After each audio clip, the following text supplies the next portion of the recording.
When morning came, all the chief priests and the elders of the people took counsel against Jesus to put him to death. And they bound him and led him away and delivered him over to Pilate the governor. Then when Judas, his betrayer, saw that Jesus was condemned, he changed his mind and brought back the 30 pieces of silver to chief priests and elders, saying, "I have sinned by betraying innocent blood." They said, "What is this? That to us. See to it yourself." And throwing down the pieces of silver into the temple, he departed. And he went and hanged himself.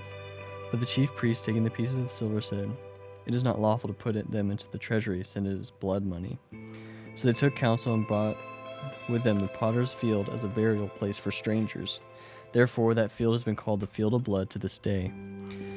Then was fulfilled that what had been spoken by the prophet Jeremiah, saying, "Then they took 30 pieces of silver, the price of him on whom a price has been set by some of the sons of Israel, and they gave them the potter's field, as the Lord directed me." Now Jesus stood before the governor, and the governor asked him, "Are you the king of the Jews?" Jesus said, "You have said so." But when he was accused by the chief priests and elders, he gave no answer. Then Pilate said to him, "Do you not hear how many things they testify against you?" But he gave them no answer, not even to a single charge, so that the governor was greatly amazed. Now at the feast, the governor was accustomed to release for the crowd any one of prisoner whom they wanted. And they had then a notorious prisoner called Barabbas.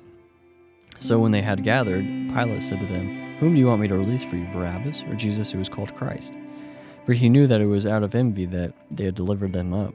Besides, while he was sitting on the judgment seat, his wife sent word to him, "Have nothing to do with the righteous man, for I have suffered much because of him today in a dream." Now the chief priests and the elders persuaded the crowd to ask for Barabbas and destroy Jesus.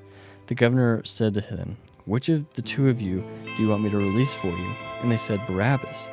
Pilate said to them, "Then what shall I do with Jesus who is called Christ?" They all said, "Let him be crucified." And he said, "Why? What evil has he done?" And they shouted all the more, "Let him be crucified."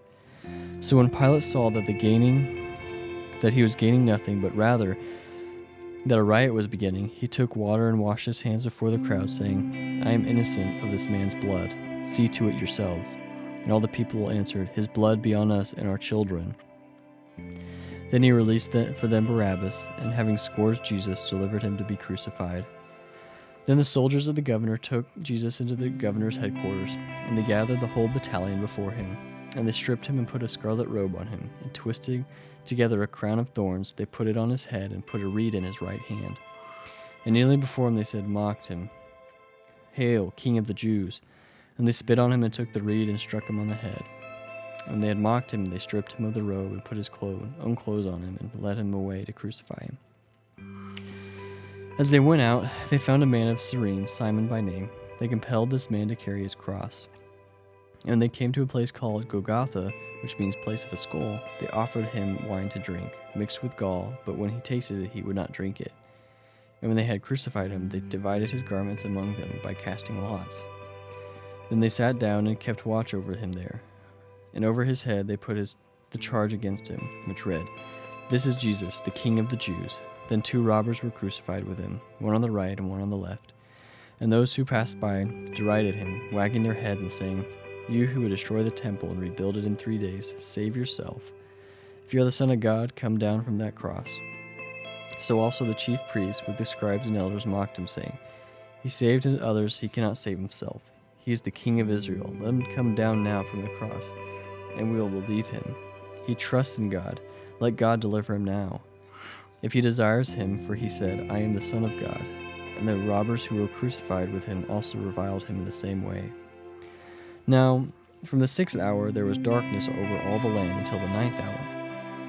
And about the 9th hour, Jesus cried out with a loud voice, saying, "Eli, Eli, lema sabachthani?" That is, my God, why have you forsaken me?"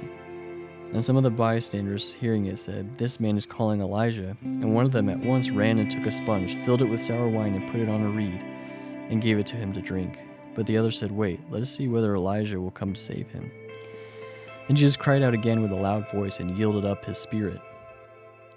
And behold, the curtain of the temple was torn in two, from top to bottom, and the earth shook, and the rocks were split. The tombs also were opened, and many bodies of the saints who had fallen asleep were raised. And coming out of the tombs after his resurrection, they went into the holy city and appeared to him, many. When the centurion and those who were with him, keeping watch over Jesus, saw the earthquake and what took place, they were filled with awe and said, "Truly, this was the Son of God." There were also many women there looking on from a distance who had followed Jesus from Galilee.